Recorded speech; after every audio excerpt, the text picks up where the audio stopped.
So today is Christmas Eve day. We've been basically staying at this stone house on an island in a small village in Croatia for the last just about 9 months.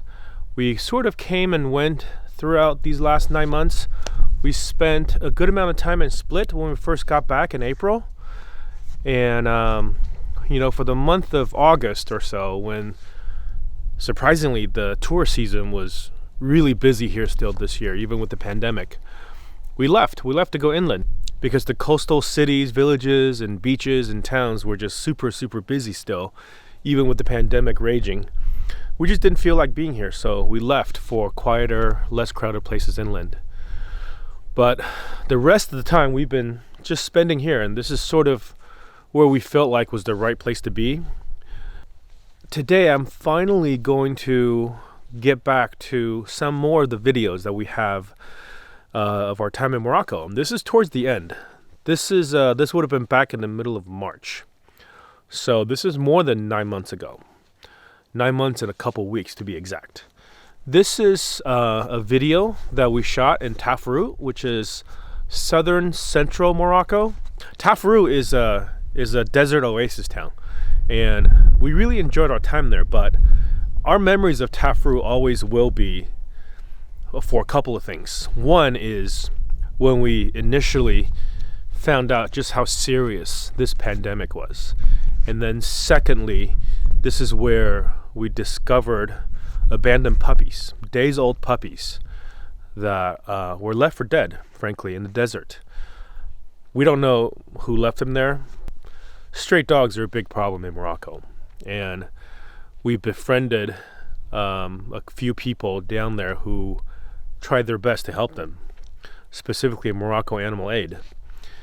The work that they do is really amazing, and if you guys have any resources to be able to help them, either adopting one of their dogs. Right now they're having a difficult time getting their dogs adopted outside of Europe because Morocco is still pretty locked down, and so is the US travel-wise. But once traveling can resume again next year, they have lots and lots of great, beautiful, well-cared-for dogs that they would love to find forever families for. So you can help that way, or you can just send them a donation. Go check out MoroccoAnimalAid.com if you have the means to support them. What I'm about to show you is the video that we made of being in Tafraoute, Morocco, and trying to do our best to help these puppies. And it seems like ages ago now, but I think this is one of the most important videos of our time down there. And it is from here that we decided that we have to take these puppies out to find them a shelter to be in so they can be safe. And also it was sort of the start of us realizing that we have to get out of Morocco. I hope you enjoyed this video, and I hope you guys are having a great holidays and even a better New Year's.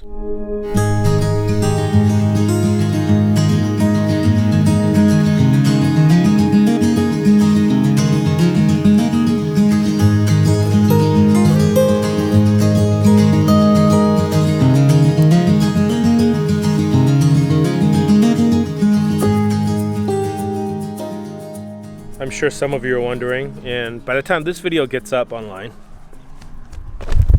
I'm not sure what it's going to be like where you guys are, but there is currently kind of a European continent lockdown. All the countries in Europe have locked themselves down, preventing people coming in and out.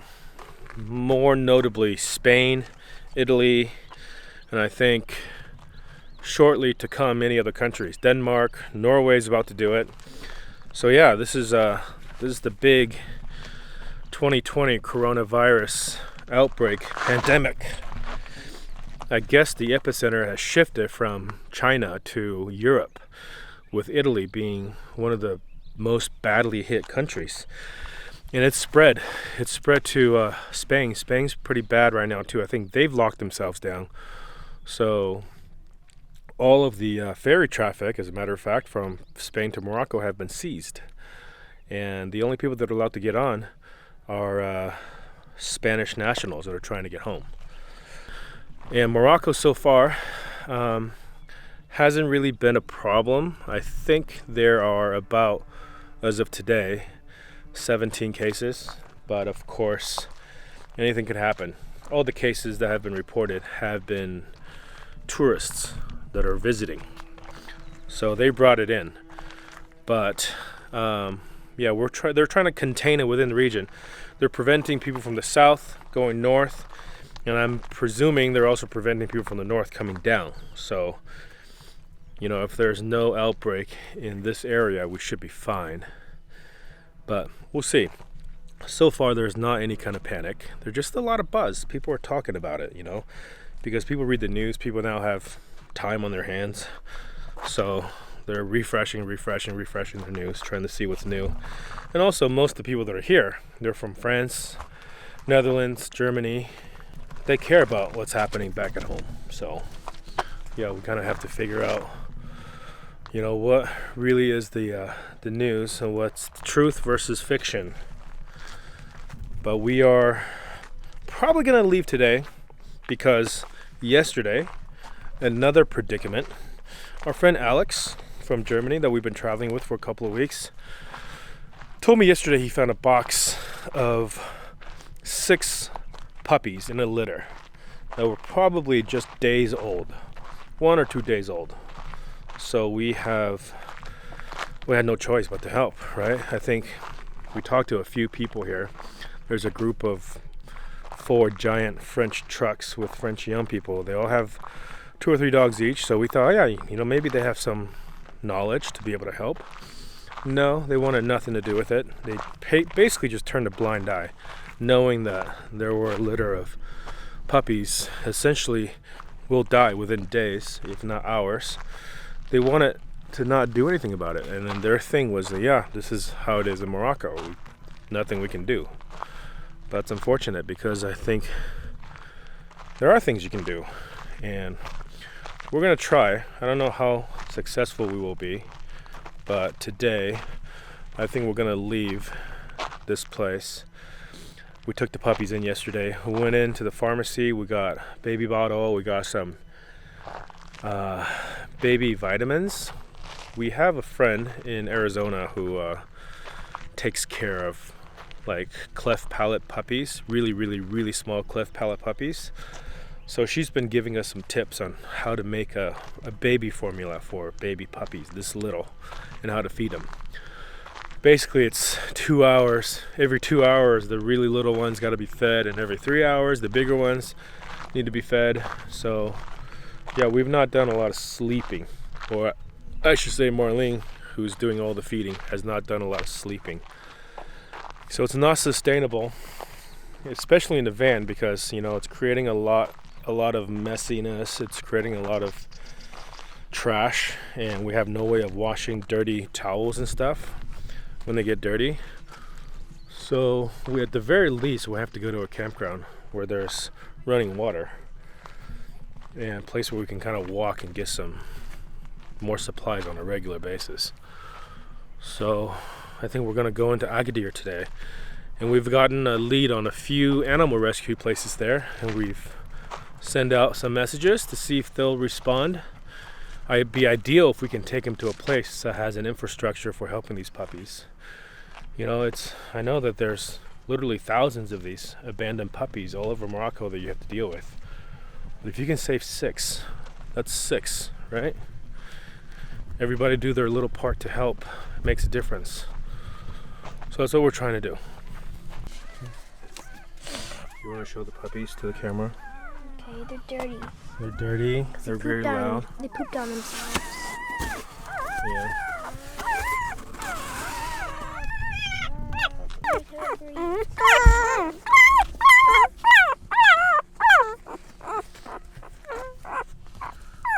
Is that one, the big one down there sleeping? It's not making any sound. They're moving. Oh, it's moving. Okay. They're very sleepy. Yeah. It's Wolfie. That's the big one? I think.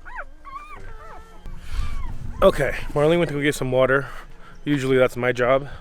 But while she's over there, let me just show you how this well system works. Aha. Oh, You lower the You need bottom. Tristan to help you, huh? You don't know how to work this well.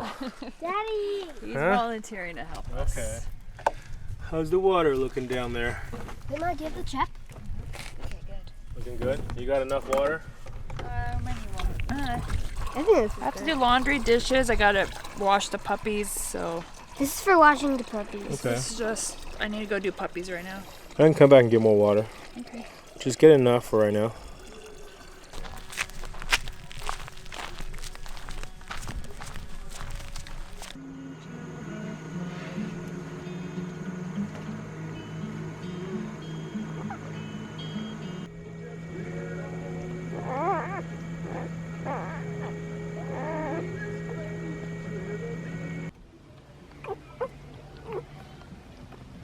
What if a flea bites you? You get itchy.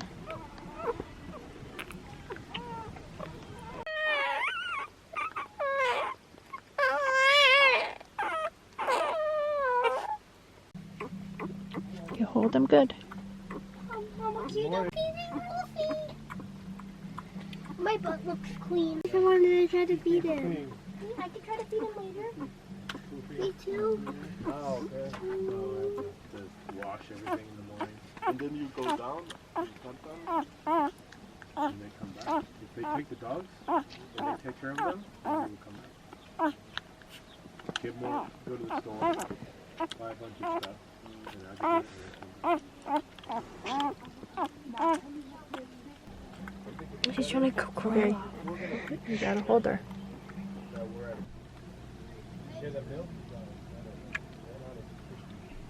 Here. You gotta like hold her head a little. She's trying to eat my jacket. Come on, Belly. Belly. Good. Belly.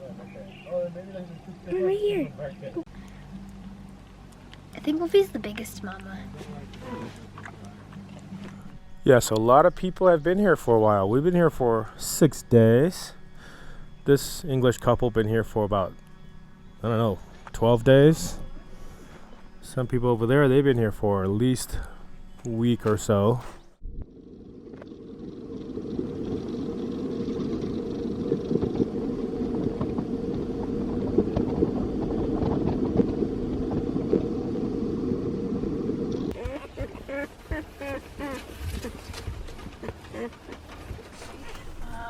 Do you want to fill up the bottle for me again? You guys can be in charge of feeding some of these puppies. You can fill up both bottles if you want.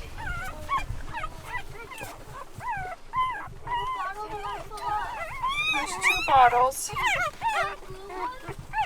There's a blue and yellow one. So we're about 45 minutes out. We've stopped doing feeding. And of the 6 puppies, there was one that was like half the size as the other ones, the runt. And he was always having trouble feeding. And we noticed this morning he was very dehydrated, having a hard time eating. And we did our best. We used a syringe, gave it food that way, it just wasn't taking it down. And we're thinking that he's not going to make it. So it could be down to 5 puppies here. But we're on our way. Hopefully the animal shelter hasn't responded to us. We've messaged them on Instagram, Facebook, and email. They haven't gotten back to us. But we're just going to drive over there and hopefully they'll take it. Without the runt, if he doesn't make it and doesn't look like he's going to make it, I guess it does give the other 5 a better chance of making it because they are a little easier for us to handle. They're easier for us to feed. But it's sad. We tried. There's not much more we can do for him. So I don't know, your hands are clean?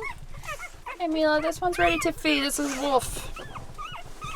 He's a good eater. Somebody Who wants to feed the good eater? still hot? No, I feel it. Okay, I have to put it on your wrist to see if it Put a feels drop hot. on your wrist. No, like squirt it out and put a drop on there. This one's called Wolf. Yeah, this one's a different color than the rest. Yeah. Is he one of the healthier ones? Yeah, he's probably the most healthy. Doesn't really feel like anything. Okay, that means it's good. Can I feed him? Can I try to feed him? Yeah, it's okay. If you want to feed Alright, him, well, you it's have to sit down. It's okay, baby. You're very brave to help these animals, okay? Okay, I'm gonna sit down. I'll hand him to you. You can sit in Mila's seat. Okay. You have to hold him like this under his armpits with one hand. Okay. And then with this hand, Try you to gotta wiggle it into his mouth. okay, you gotta point that downward so there's no air in that in that nipple. Okay, put it. He's gonna come closer.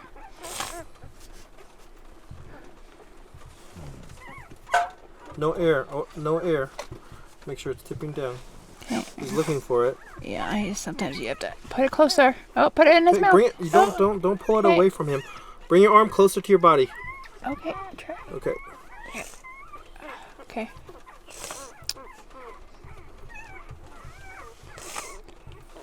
Good job, buddy. Mila, what's your guy called? Belly. Billy? Okay, make sure there's no air getting in there. Okay, good job.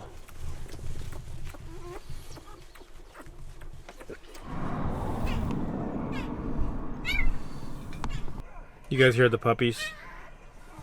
We are out of the mountains. Now we're just kind of driving straight towards the coast now. But we stopped because this is the region where there are all these argan trees. Argan trees are these special trees that produce an argan nut that is really valuable, and they produce oil from it. And the oil is like crazy expensive, even for Moroccan. Actually, it can only be from Morocco because it's the only place that grows it. And they're known, this region, for goats that stand on the trees and eat the nuts. And we just drove by and saw some goats standing on trees. So, yeah, Marlene and two of the kids went out to go check it out. And meanwhile, I'm on the side of the road hoping these cars don't run me over.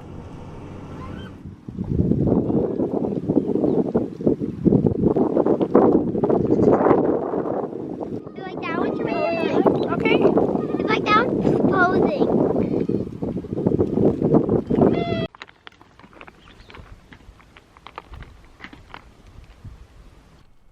How'd it go? On the trees? I saw, you can see them on that tree right now. And there's some on this one too, at the top.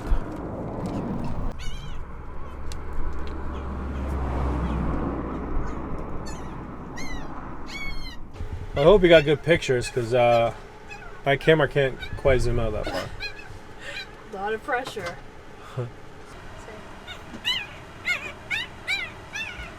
Over there. Alright, we're gonna keep driving. We got another probably hour before we get there. And we want to do that before You're on the top. Why not? My camera. Okay, let's keep going. Ready? Almost? Alright, almost ready.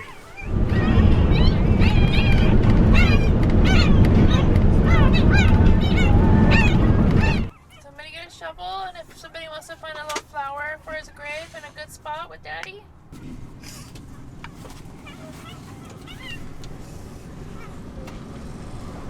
So we lost the little one on today's drive. We found this, presume this is an argan tree, which is the famous tree from this area, or this region is famous for argan trees. So we're gonna take the little one that we lost. We're gonna make him a little grave here under this tree.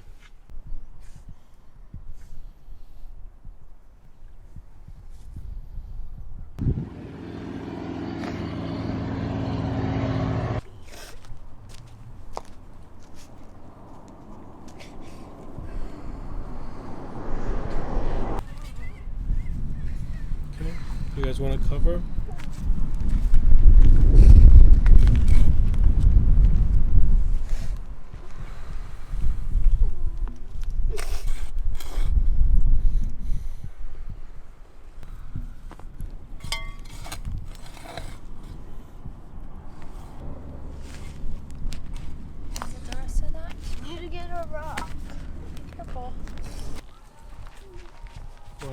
the rock so it doesn't blow away.